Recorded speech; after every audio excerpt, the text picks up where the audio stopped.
नमस्कार, फाइटर समाचार में आपका स्वागत है। पेश आज 6 जुलाई बुधवार दोपहर 2 बजे राजस्थान की खास खबरें। केंद्रीय गृह मंत्री अमित शाह की अध्यक्षता में जयपुर में 9 जुलाई को नॉर्थ जोनल काउंसिल की अहम बैठक होगी। इसमें इंटरनल सिक्योरिटी को लेकर विशेष चर्चा होगी। 5 सितारा होटल रामबाग पैलेस में होने वाली बैठक में सीएम अशोक गहलोत सहित 8 राज्यों के मुख्यमंत्री और उपराज्यपाल हिस्सा लेंगे। सुबह होने वाली मीटिंग में राजस्थान, हरियाणा, हिमाचल प्रदेश, पंजाब, राष्ट्रीय राजधानी दिल्ली, चंडीगढ़, जम्मू कश्मीर और लद्दाख के सीएम और उपराज्यपाल भाग लेंगे। राज्यों की आंतरिक सुरक्षा, बॉर्डर सिक्योरिटी, साइबर अपराध, अंतर्राज्यीय और सीमा पार से नशा कारोबार पर नकेल के लिए सामूहिक वर्कफोर्स बनाने, सूचनाओं की आपसी लेन देन का सिस्टम डेवलप करने, महिलाओं और बच्चों से रेप के मामलों की जांच में तेजी लाकर अपराधियों को जल्द सजा दिलाने, राज्यों की सीमा विवादों के लिहाज से बैठक महत्वपूर्ण है।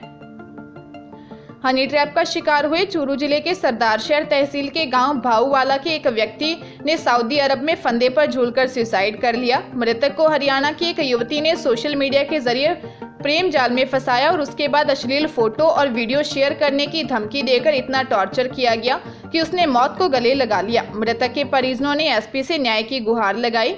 एसपी ऑफिस पहुंची मृतक की पत्नी ग्यारसी देवी ने बताया कि गांव भाऊवाला का सेठाराम 7-8 साल से सऊदी अरब में मजदूरी करता था। सोशल मीडिया के माध्यम से हरियाणा के गांव हरौदी की सोनू उसके संपर्क में आई। सोनू ने सेठाराम को प्यार के जाल में फंसाकर सेठाराम की अश्लील फोटो और वीडियो भी बना लिए, जिसके दम पर वह सेठाराम को ब्लैकमेल करने लगी, जिससे तंग परेशान होकर सेठाराम ने सऊदी अरब में फंदे से झूलकर सुसाइड कर लिया। एयर कमोडोर संजय शर्मा और उनकी बेटी फ्लाइंग ऑफिसर अनन्या शर्मा ने एक साथ फाइटर प्लेन उड़ाकर इतिहास रच दिया है।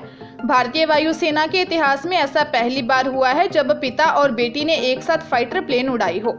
एक आईएएफ अफसर ने बताया कि फ्लाइंग ऑफिसर अनन्या वर्तमान में भारतीय वायुसेना में तेज और बेहतर लड़ाकू विमान उड़ाने की ट्रेनिंग ले रही हैं। ऐसा पहले कभी नहीं हुआ जब एक पिता और उनकी बेटी एक मिशन के लिए एक ही फाइटर फॉर्मेशन का हिस्सा हो। 30 मई 2020 को बाप बेटी ने कर्नाटक के बीदर वायुसेना स्टेशन से हॉक 132 एडवांस्ड जेट ट्रेनर्स के साथ उड़ान भरी। एयर कमोडोर संजय शर्मा ने 1989 में भारतीय वायुसेना ज्वाइन किया था। वहीं उनकी बेटी अनन्या दिसंबर 2021 में फाइटर पायलट के तौर पर भारतीय वायुसेना से जुड़ी थी। अभी उनकी ट्रेनिंग चल रही है।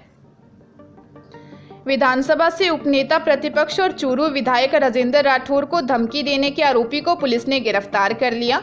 आरोपी ने 26 जून को कॉल कर राठौर को देख लेने की धमकी दी थी। कोतवाली थाना अधिकारी सतीश कुमार यादव ने बताया कि विधायक राजेंद्र राठौर को 26 जून की रात 11 बजे लाटा मैंशन के पास चूरू निवासी राजेंद्र पुनिया ने कॉल कर धमकी दी। आरोपी ने कॉल कर राठौर को कहा कि तूने मुझे झूठे केस में फंसाया, अब मैं बरी हो गया हूं, तुझे देख लूंगा। धमकी मिलने के बाद राठौर ने चूरू कोतवाली थाने में परिवाद भिजवाया। पुलिस ने मामले की गंभीरता को देखते हुए तफ्तीश शुरू कर नंबरों के आधार पर ट्रेस कर आरोपी को गिरफ्तार कर लिया। आसमानी बिजली गिरने से प्रदेश के 3 जिलों में 8 लोगों की मौत हो गई। इस हादसे में 3 अन्य लोग झुलस गए। जानकारी के अनुसार प्रतापगढ़ में बिजली गिरने से एक महिला सहित 3 लोगों की जान गई है। इसमें धमोतर थाना क्षेत्र के खेत में काम कर रही एक 30 वर्षीय महिला भगली देवी और देवगढ़ में 31 वर्षीय ताराचंद मीना शामिल है। वहीं एक और व्यक्ति की मौत खेत में काम करने के दौरान हुई है। चित्तौड़गढ़ के रावतभाटा स्थित एक लिंगपुरा पंचायत के गांव खातीखेड़ा में खेत पर काम कर रहे 40 वर्षीय रमेश भील और 38 वर्षीय कमला भील पर आकाशीय बिजली गिर गई, जिससे दोनों की मौत हो गई। बांसवाड़ा के कुशलगढ़ उपखंड के भोराज गांव में घर के आंगन में बैठे हुए मोहन, सुनीता व राजपाल पर आकाशीय बिजली गिर गई। मौके पर ही इनकी मौत हो गई। सोहनलाल सहित परिवार के 2 अन्य सदस्य झुलस गए। हनुमानगढ़ जिले के पल्लू थाना क्षेत्र में एक नाबालिग ने अपने पिता के खिलाफ रेप का मामला दर्ज करवाया है। पीड़िता ने बताया कि पिता ने पहली बार करीब 1.5 साल पहले दुष्कर्म किया था। उसके बाद से ही पिता हवस का शिकार बनाता आ रहा है। पीड़िता की मां की मौत करीब 3 साल पहले हो गई थी। थाना प्रभारी बिशन सहाय ने बताया कि नाबालिग ने अपने मामा के साथ आकर पिता के खिलाफ रेप करने का मामला दर्ज करवाया है। पीड़िता के मामा ने बताया कि उसके 3 भांजा भांजी हैं। उसकी बहन की मौत करीब 3 साल पहले हो गई है और उसका जीजा बकरियां चराता है। पुलिस ने मामला दर्ज कर जांच शुरू कर दी है। कोटा जिले में बाइक सवार 6 बदमाशों ने हिस्ट्री शीटर के मकान पर ताबड़तोड़ फायरिंग की। छत पर खड़ा 13 साल का बेटा बाल बाल बच गया। आरोप है कि खुद को बड़ा बदमाश साबित करने के लिए बाइक सवारों ने गोलियां चलाई हैं। दो गैंग के बीच वर्चस्व की लड़ाई मानकर उद्योगनगर पुलिस जांच कर रही है। इसका वीडियो भी सामने आया है। सीआई मनोज सिकरावर ने बताया कि गोविंद नगर निवासी गुड्डू हजरत के मकान पर बाइक सवार बदमाशों ने 5 गोलियां चलाई। इस दौरान गुड्डू का 13 साल का बेटा बच गया। 2 बाइकों पर सवार होकर सरफराज, अमन लाला, अरमान, लक्की रहीम, आसिफ घर पर आ धमके। इसके बाद बदमाशों ने ताबड़तोड़ गोलियां चलानी शुरू कर दी और इसके बाद फरार हो गए। पुलिस ने सीसीटीवी फुटेज जब्त कर लिया है। पुलिस के अनुसार दोनों के बीच में पिछले कुछ समय से रंजिश चली आ रही है। उदयपुर के गोगुंदा थाना इलाके में जसवंतगढ़ गांव में पावर हाउस के पास बाइक साइड करने की बात को लेकर हुए विवाद के बाद एक शराब कारोबारी की कुछ युवकों ने मारपीट कर हत्या कर दी। सूचना पर गोगुंदा पुलिस मौके पर पहुंची और घटनास्थल का जायजा लिया। घटना के बाद आरोपी मौके से फरार हो गए। परिजनों ने 3 युवकों के खिलाफ नामजद हत्या का मामला दर्ज करवाया है। पुलिस ने मामले में पवल पालीवाल, विजेश पालीवाल, ललित पालीवाल और गौतम मेहता को गिरफ्तार किया है। गोगुंदा थाना अधिकारी दलपत सिंह ने बताया कि इन युवकों का मृतक के साथ बाइक साइड को लेकर विवाद हुआ था। पुलिस आरोपियों से पूछताछ कर रही है। अलवर में महताब सिंह का नौहरा में शादी के घर में लाइटिंग करते समय हादसा हो गया। इलेक्ट्रीशियन घर की छत से झुककर लाइट की लड़ी लगा रहा था।